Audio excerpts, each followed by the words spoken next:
Hello നമസ്കാരം. എല്ലാവർക്കും എൻ്റെ പുതിയൊരു വീഡിയോയിലേക്ക് സ്വാഗതം. അപ്പോൾ ഇന്ന് ഞാൻ ഉണ്ടാക്കാൻ പോകുന്നത് ഒരു പൈനാപ്പിൾ പായസമാണ്. അപ്പോൾ അതിന് വേണ്ടിയിട്ട് ഞാനൊരു പാൻ ഇവിടെ വെച്ചിട്ടുണ്ട്. അപ്പോൾ വീട്ടിൽ തന്നെ ഉണ്ടാക്കിയ നെയ്യാണ് ഉപയോഗിക്കുന്നത്.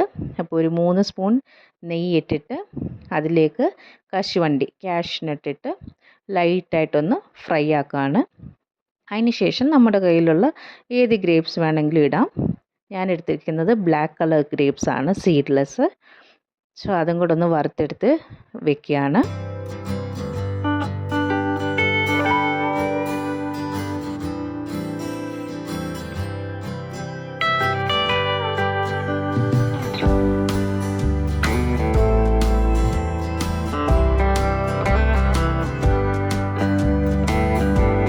അതിനുശേഷം നമ്മൾ അതേ പാനിൽ തന്നെ കുറച്ചും കൂടെ നെയ്യിട്ടിട്ട് നമ്മൾ ക്യൂബ്സായിട്ട് ചെറിയ ക്യൂബ്സായിട്ട് കട്ട് ചെയ്ത് വെച്ച പൈനാപ്പിൾ അതിലേക്ക് ഇടുക.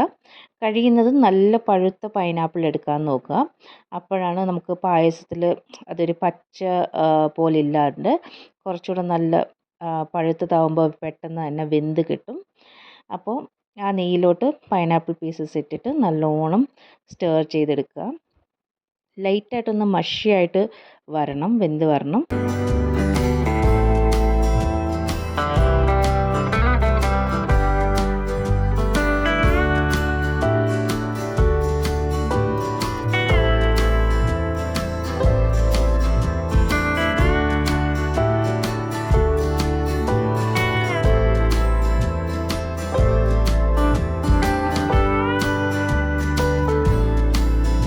അപ്പോൾ 2 മിനിറ്റ് ഈ പൈനാപ്പിളൊക്കെ ഒന്ന് അടച്ചു വെച്ച് വേവിച്ചതിന് ശേഷം ഞാൻ ഒരു 3 ഏലക്ക 1 സ്പൂൺ പഞ്ചസാര ഇട്ട് പൗഡറാക്കി ഇതിലോട്ട് ചേർക്കുകയാണ്. അറിയാമല്ലോ, പായസത്തിനൊരു ഫ്ലേവർ കിട്ടാൻ വേണ്ടിയിട്ടാണ്. എന്നിട്ട് നല്ലോണം ഒന്ന് സ്റ്റർ ചെയ്തിട്ട് ഇപ്പം ഞാൻ ഒരു തേങ്ങയുടെ 1/4 പാലാണ് ഒഴിക്കുന്നത്. ശരിക്കും പറഞ്ഞാൽ എൻ്റെ കയ്യിലിരുന്ന പൈനാപ്പിൾ അധികം പഴുത്തതാണ്. പക്ഷേ ആ ഒരു മഷി രൂപത്തിൽ വരാനുള്ള പാകം ഇല്ലായിരുന്നു. പക്ഷേ എന്നാലും നമുക്ക് ഇത് വെച്ചൊന്ന് ഉണ്ടാക്കി നോക്കാം. അപ്പോൾ ഞാൻ 1/4 പാൽ ഒഴിച്ചിട്ടുണ്ട്. ഇത് നല്ലോണം ഒന്ന് തിളയ്ക്കുന്നവരെ നമുക്കൊന്ന് വെയിറ്റ് ചെയ്യാം. ഇതിലേക്ക് ഞാൻ 1 കപ്പ് കുതിർത്ത് വെച്ച ജവ്വരി ഇടുകയാണ്. നമ്മൾ പായസത്തിലൊക്കെ ഉപയോഗിക്കുന്ന സാബുദാനയില്ലേ, അപ്പോൾ അതും കൂടി ഇടുകയാണ്. എന്താണെന്ന് വെച്ചാൽ പൈനാപ്പിൾ പായസം ആകുമ്പോൾ ഒത്തിരി വെള്ളം രൂപത്തിലായിരിക്കും.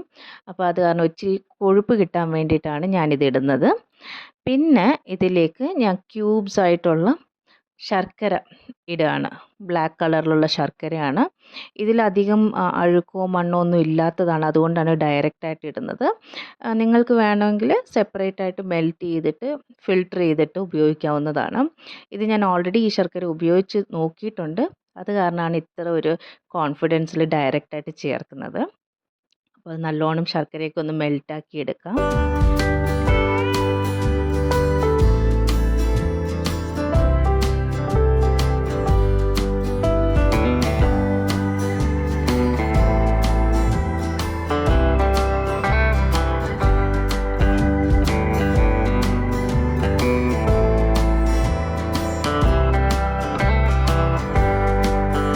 ശർക്കര മെൽറ്റായതിന് ശേഷം നമ്മളിപ്പോൾ 2/4 പാൽ ഒഴിക്കുകയാണ്.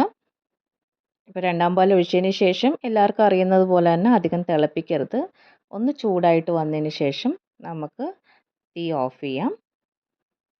ഫസ്റ്റ് നല്ലോണം ഒന്ന് ഇളക്കി കൊടുത്ത് ഒന്ന് മിക്സ് ആവുന്ന വരെ വെയിറ്റ് ചെയ്യുക. ശർക്കരയൊക്കെ മെൽറ്റായതിന് ശേഷം നമ്മൾ ആദ്യം ഫ്രൈ ചെയ്ത് വെച്ച കാഷ്യൂനട്ടും മുന്തിരിങ്ങയും കൂടെ ഇതിലോട്ട് ചേർത്ത് നല്ലോണം ഇളക്കി യോജിപ്പിക്കുക. എന്നിട്ട് വേറൊരു ബൗളിലോട്ട് നമുക്ക് മാറ്റാം. അങ്ങനെ പൈനാപ്പിൾ പായസം ഇവിടെ റെഡി ആയിരിക്കുകയാണ്.